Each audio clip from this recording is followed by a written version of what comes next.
Welcome back to our channel. నేను మీ వేదానండి. నేనైతే ఈరోజు మీకోసము చికెన్ పచ్చడి ఎలా చేసుకోవాలో చెప్పేస్తాను. ముందే అయితే నేను 1/2 కేజీ చికెన్తో చూపించాను కదా. ఇప్పుడు నేను 3/4 కేజీ చికెను ఇంట్లో ఉండిపోయిందండి. అందుకని ఇలాగా చికెన్ పచ్చడి మీకోసం చేస్తున్నాను. చాలా ఈజీగా తొందరగా ఎలా చేసుకోవాలో మన ఇంట్లో ఉన్న ఇంగ్రీడియంట్స్తోనే ఎలా చేసుకోవాలో స్పైసీ చికెన్ పచ్చడి చూపిస్తాను ఫ్రెండ్స్. ఎప్పుడు ఫ్రై చికెన్ కాకుండా ఇలాగ ఎందుకో చేసుకోవాలనిపించింది.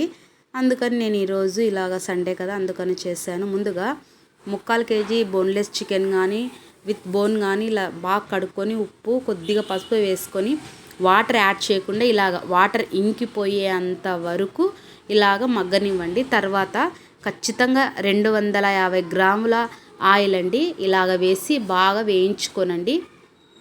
ఇలా వేయిస్తుండగా సిమ్లో పెట్టుకొని వేయించుకోనండి. ఇంకొక ప్యాన్ తీసుకొని 1 టేబుల్ స్పూన్ ఆవాలు, 2 టేబుల్ స్పూన్ల ధనియాలు వేయండి. ధనియాల పొడి ఉన్నా వేసుకోనండి, అయితే ధనియాలే వేయండి.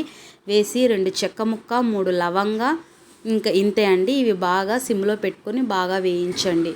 చాలండి, 3/4 కేజీ చికెన్కి ఈ క్వాంటిటీ సరిపోతుంది. ఇలాగ వేయించుకొని మిక్సీ జార్లో వేయించుకోనండి. 3 టేబుల్ స్పూన్ నిండా అల్లం వెల్లుల్లి పేస్ట్ వేసి బాగా మరుగుతున్న ఆయిల్లో ఇలా బాగా మగ్గనివ్వండి. లేకపోతే పచ్చి వాసన వచ్చేస్తుంది. చూడండి, ఇలా బాగా మగ్గిపోవాలి. ఆల్మోస్ట్ 50 సెకండ్స్ మగ్గిన తర్వాత ఇలాగా నేను చూపిస్తున్న విధంగా సిమ్లో పెట్టుకొని చిల్లీ పౌడర్ అయితే నా టేస్ట్కి సరిపడా నేను 2 టేబుల్ స్పూన్ నిండా వేస్తున్నానండి. మీరు ఎక్కువ తినాలనుకుంటే 3 టేబుల్ స్పూన్ యాడ్ చేయొచ్చు. నేను ముందు చూపించినటువంటి ఆ పొడి మిశ్రమాన్ని అంతటిని ఇలా రుబ్బుకొని వేసేసుకోనండి. 1 టేబుల్ స్పూన్ నిండా సాల్ట్ పడుతుందండి, చాలు, ఇంకెక్కువ వేయకండి. ఎందుకంటే 1/2 కేజీ చికెన్ కాబట్టి ఈ మోతాదు సరిపోతుంది. ఇలాగా 3 నిమ్మకాయలు ఖచ్చితంగా పడతాయండి, 3 లేక 4, ఎందుకంటే 3/4 కేజీ కదా. 1/2 కేజీకి 3 పిండుకోనండి, 3/4 కేజీకి కాబట్టి 4 పిండుకోనండి నిమ్మకాయ రసాన్ని.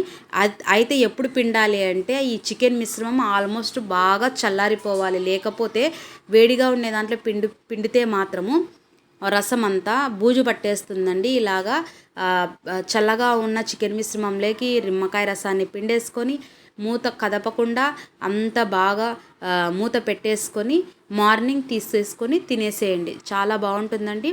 ఎమ్మి అయినా చికెన్ పచ్చడి అయితే రెడీ అయిపోయింది. మరి ఖచ్చితంగా నచ్చుతుంది. మరి ట్రై చేయండి ఫ్రెండ్స్ నా పద్ధతిలో. మరి ట్రై చేస్తారా? నచ్చిందా? నచ్చినట్లయితే లైక్ చేయండి, షేర్ చేయండి, సబ్స్క్రైబ్ చేయండి. పచ్చడి ఎలా ఉందో కామెంట్ చేయండి.